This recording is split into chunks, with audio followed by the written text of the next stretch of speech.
Citizenship amendment act, जिसे नागरिकता संशोधन कानून कहते हैं, केंद्र सरकार ने इसे सोमवार को लागू कर दिया। गृह मंत्रालय ने इस बाबत नोटिफिकेशन जारी कर दिया। इसके लागू होने से 3 देशों के अल्पसंख्यकों को भारत में नागरिकता मिल जाएगी। ये 3 देश हैं पाकिस्तान, बांग्लादेश और अफगानिस्तान। इन तीनों देशों से आए हिंदू, सिख, जैन, ईसाई और बौद्ध धर्म के लोगों को भारत की नागरिकता मिल जाएगी। बता दें कि कुछ हफ्तों पहले ही गृह मंत्री अमित शाह ने कहा था कि सीएए चुनाव से पहले लागू कर दिया जाएगा। दरअसल सीएए पर 5 साल पहले यानी 2019 में ही मुहर लग गई थी, लेकिन ये अब तक लागू नहीं हो पाया। सीएए को लेकर पूरे देश में विरोध प्रदर्शन हुए थे। सीएए का विरोध क्यों होता है और अक्सर ये चर्चा में क्यों आता है, ये समझने के लिए पहले समझना होगा कि आखिर सीएए है क्या।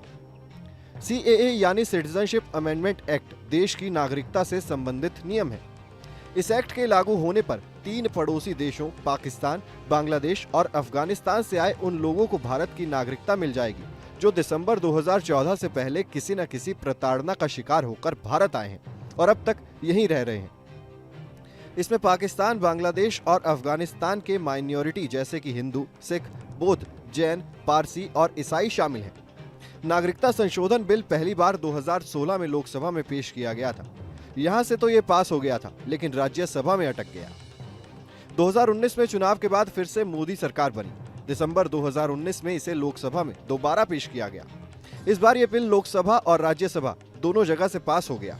10 जनवरी 2020 को राष्ट्रपति की मंजूरी मिल गई थी, लेकिन अभी तक ये लागू नहीं किया गया।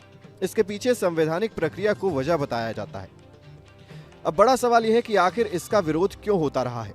इसके कई कारण हैं। विपक्ष का कहना है कि इस कानून के जरिए खासतौर पर मुस्लिम समुदाय को निशाना बनाया जा रहा है। भारत में रहने वाले मुस्लिम अवैध नागरिक घोषित किए जा सकते हैं।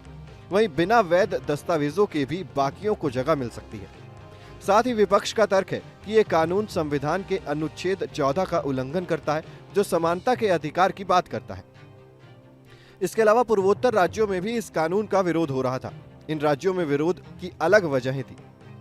वो मानते हैं कि अगर बांग्लादेश से आए अल्पसंख्यकों को नागरिकता मिली तो उनके राज्य के संसाधन बढ़ जाएंगे। एक बड़ा वर्ग ये भी कहता आया है कि पूर्वोत्तर के मूल लोगों के सामने पहचान और आजीविका का संकट पैदा हो जाएगा। पूर्वोत्तर के मूल निवासी यानी वहां बसे आदिवासी लोग सीएए के विरोध में हैं।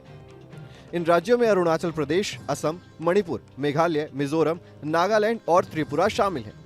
असम के कृषक मुक्ति संग्राम कमेटी ने कुछ समय पहले ये दावा किया था कि असम में 20 लाख से ज्यादा हिंदू बांग्लादेशी अवैध रूप से निवास कर रहे हैं। यही हालात बाकी राज्यों के भी हैं। इस वीडियो में फिलहाल इतना ही। इस खबर को लिखा है हमारे डेस्क के साथी अपूर्व श्रीवास्तव ने। बाकी खबरों के लिए देखते रहिए न्यूज़ नेशन डिजिटल।